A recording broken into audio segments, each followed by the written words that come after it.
24일 정월 대보름을 맞아 부산 곳곳에서 애군을 물리치고 복을 기원하는 행사가 열립니다. 지역별 대보름 행사들을 정리했습니다. 총선 대진표가 속속 확정되고 있는 가운데 유권자의 표심은 어떻게 변하고 있는지, 주요 지역 이슈는 어떤 것들이 있는지 알아봅니다.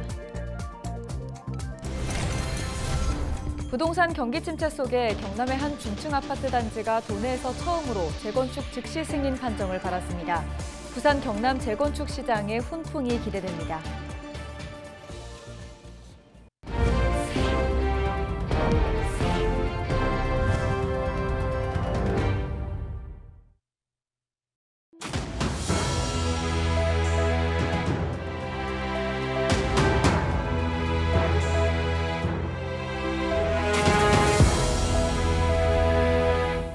시청자 여러분 안녕하십니까? 헬로티비 부산 뉴스입니다. 이번 주 토요일은 음력으로 1월 15일 정월 대보름입니다. 부산 전역에서 대형 달집 태우기 등 정월 대보름 행사가 풍성하게 열릴 예정입니다. 보도에 안수민 기자입니다. 해운대 해수욕장에 대형 달집이 세워졌습니다. 정월 대보름을 하루 앞둔 23일, 매년 수만 명이 몰리는 축제를 준비하는 손길이 분주합니다. 시민들은 애군을 쫓고 복이 들어오기를 바라는 마음을 담아 정성스럽게 적은 소망 종이를 달집에 넣습니다. 첫째 가족 평하고 모든 국민이 잘 되게 그愿望뿐이지. 24일에는 새해 안녕을 기원하는 월령 기원제와 함께 달이 뜨는 시각 달집 태우기가 진행됩니다. 길놀이와 강강술래 등 다채로운 전통 공연도 준비됐습니다. 남구에서는 이색적인 정월 대보름 행사가 마련돼 눈길을 끕니다. 이곳은 남구 용호 별빛공원입니다. 제 뒤로 보이는 건 17m 높이의 친환경 LED 달집인데요. 24일 정월 대보름 당일 달집을 태우는 대신 점등을 할 예정입니다. LED 달집은 갑진년 청룡의 해를 맞아 이를 상징화한 모형으로 꾸며졌습니다. 달집 점등식에 앞서 줄다리기와 대형 연달리기 등 27가지 프로그램이 마련돼 볼거리를 더할 예정입니다. 24일 금정구민 운동장에서도 달집 태우기가 진행돼 오후 6시경 달집에 불을 붙입니다. 기장군 철마면 철마천변 일원에서도 6시 재래의식을 시작으로 6시 20분 달집 점화가 진행되고 광안리 해수욕장과 송도 해수욕장 등 부산 전역에서 달집 태우기 행사가 펼쳐질 예정입니다. 24일 부산에서 보름달이 뜨는 시각은 오후 5시 58분. 하지만 흐린 날씨 속에 달을 보기는 쉽지 않을 전망입니다. 24일 정월 대보름에는 대체로 흐린 날씨가 보일 것으로 예상되어 대보름달을 보기 어려울 것으로 보입니다. 바람이 다소 강하게 불 것으로 예상되니 달집 태우기 등에 주의가 필요하겠습니다. 부산소방은 24일 부산 지역 13곳의 행사장에 인원 280여 명과 소방 차량 23대를 배치하고 소방 순찰을 강화하는 한편 26일까지 나흘간 특별 경계 근무를 실시할 계획입니다. 헬로티비 뉴스 안수민입니다. 헬로티비 부산 뉴스에서는 제22대 국회의원 선거를 앞두고 주요 이슈 등을 분석해 유권자들의 선택을 도와주는 기획 보도를 하고 있습니다. 오늘 총선 털기에선 부산 유권자 표심이 올해 총선에선 어떻게 움직일지 분석해봤습니다.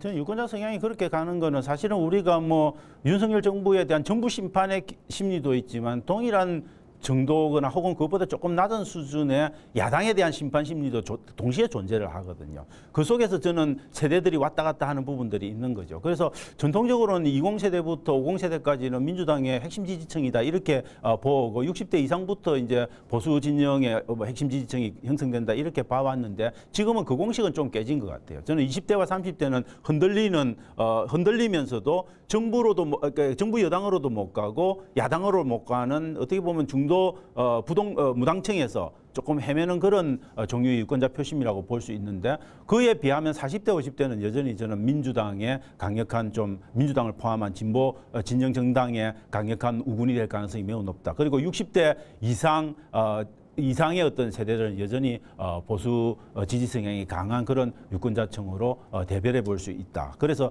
4050, 60 이상은 명확한 스탠스를 받는 반면에 2030은 좀 흔들리고 있어서 결국은 2030이 어떤 스탠스로 어느 진영을 좀 더 지지를 몰아주느냐에 따라서 총선의 결과가 굉장히 달라질 가능성이 있지 않을까 하는 생각을 합니다. 부울경 메가시티에 대한 꿈을 어떻게 다시 만들어낼 건가? 그 속에서 서울 메가시티는 안 되고 부울경 메가시티여야 된다라고 하는 논리들을 저는 여야를 가리지 말고 꺼내 놓아야 된다. 사실 고리 원전 2호기 수명 연장 문제나 그다음 고준위 방사성 폐기물 처리장 문제라든지 아니면 후쿠시마 오염수 방류 문제 이런 것들은 정책 공약으로 다시 수면 위로 떠올려서 포장해서 지역 민심에 호소하느냐 이런 것들도 굉장히 중요한 이슈가 될 수 있다 그렇게 봅니다.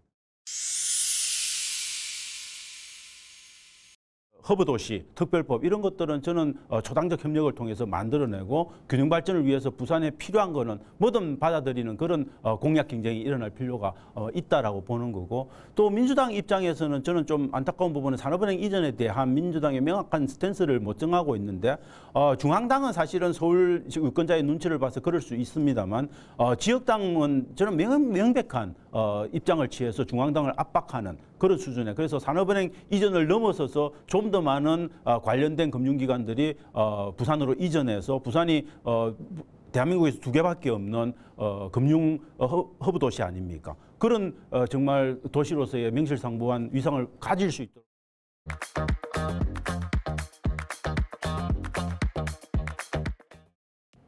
22일 해운대 해변열차 선로 이탈 사고는 열차 차량 바퀴가 빠지며 발생한 것으로 조사됐습니다.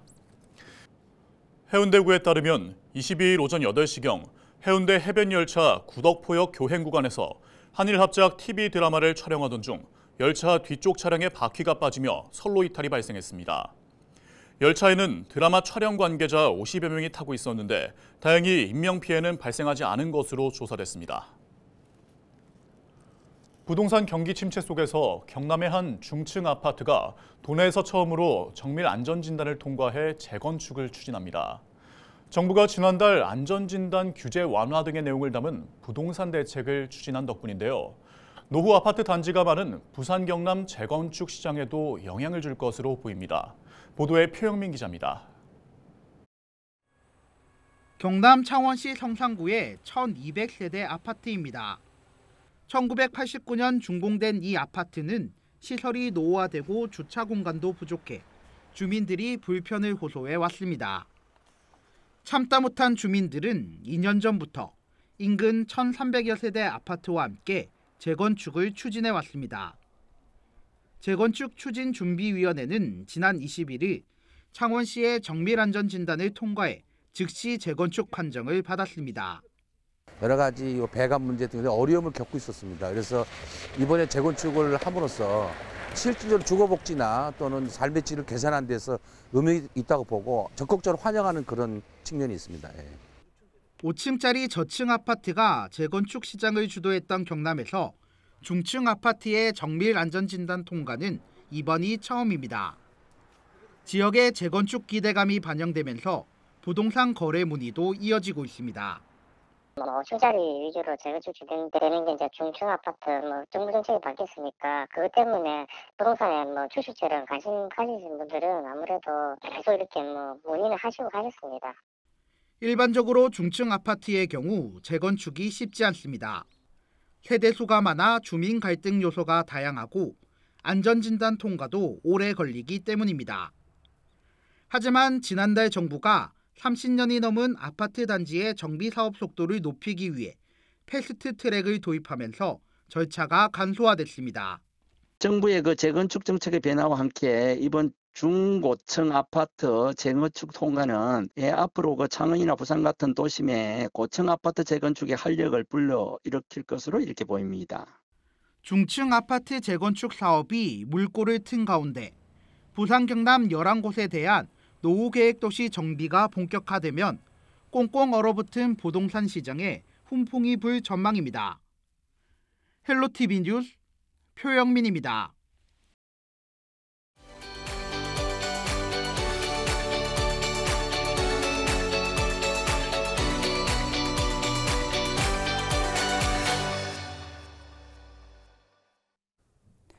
선거에서 투표를 할 때 쓰는 투표용지입니다. 유권자는 이 투표용지의 기표에 한 표를 행사합니다. 다가올 4월 국회의원 선거에서 유권자는 투표용지 2장을 받습니다. 이 중 한 장은 비례대표 국회의원을 뽑는 정당 투표용지입니다. 비례대표는 전국 단위로 정당 득표율에 비례해 당선자 수가 결정됩니다. 정당명을 모두 적다 보니 투표지 길이도 상당한데요. 21대 총선 때는 이 길이가 48cm에 달해 역대 최장 투표지로 기록됐습니다. 남은 한 장은 지역구 국회의원을 뽑는 투표용지인데요. 우리 동네를 위해 일했으면 하는 후보 이름 옆에 직접 기표하면 됩니다. 투표용지를 조금 더 자세히 살펴볼까요? 선거명과 후보자 정보, 기표란뿐 아니라 투표관리관 확인란, 일련 번호, 선관위 청인이 기재되어 있습니다. 선관위가 규정한 정규 투표용지의 모습입니다. 투표용지 인쇄 시기는 선거별로 다른데 국회의원 선거는 후보자 등록 마감일 9일 후 인쇄합니다. 철저한 관리 감독 아래 인쇄된 투표용지는 구시군 선관위로 옮기고요. 투표관리관의 검수를 거쳐 포장과 봉인을 합니다.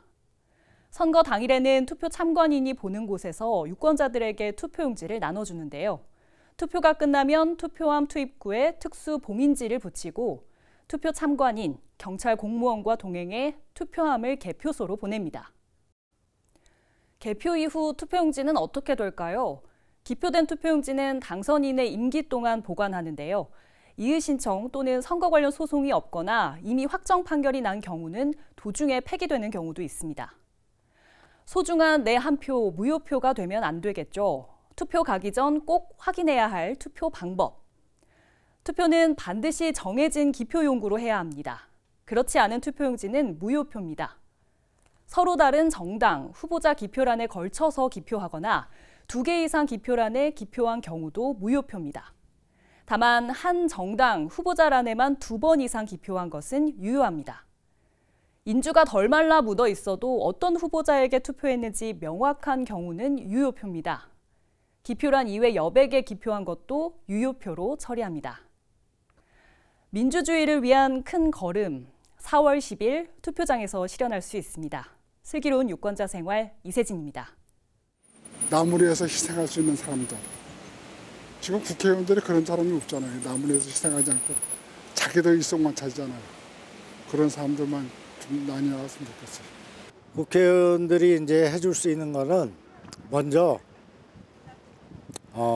자기를 잘 돌아보고 그리고 정말 세상에 맞는 어떤 기준을 빨리 확립해줬으면 좋겠습니다. 젊은 사람들이 조금 이렇게 희망을 가지고 좀 살았으면 좋겠어요. 솔직히 나도 애가 둘인데 둘 다 아직 결혼을 안 했거든요. 근데 너무 힘드니까 집 문제도 그렇고 아이들이 생활해 나가는데 나도 요번에 명절 지나면서도 보니까 물가도 너무 비싸고 그러니까 아이들한테 애를 낳아라 이게 근본적인 해결책은 아니고 좀 그런 환경을 조성해 줬으면 좋겠어요. 경상남도 교육청 공무원 노동조합이 23일 경남도 교육청 앞에서 대규모 집회를 열었습니다. 이들은 중대재해처벌법 등으로 학교 노동자 안전은 강화되면서 모든 안전관리를 행정실이 담당하고 있다며 경남도 교육청은 행정실 지방공무원 노동자에게 책임만 지우고 있다고 말했습니다. 그러면서 소방안전관리자로 학교장을 선임하는 등 지방공무원의 노동 조건을 개선해야 한다고 목소리를 높였습니다.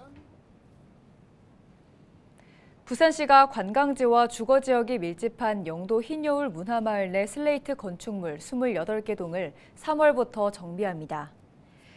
부산시와 영도구, 부산환경공단 등은 8천여만 원의 예산을 집중 투입해 상반기 중 무허가 주택과 빈집 등을 수리할 예정입니다. 한편 부산시는 사업비 40억 5,600만 원을 투입해 900여 동의 슬레이트 처리 지원 사업을 추진합니다. 이를 위해 건축물 대장 내 미등재 슬레이트 건축물을 포함한 정확한 현황을 파악할 예정입니다. 뉴스를 마칩니다. 고맙습니다.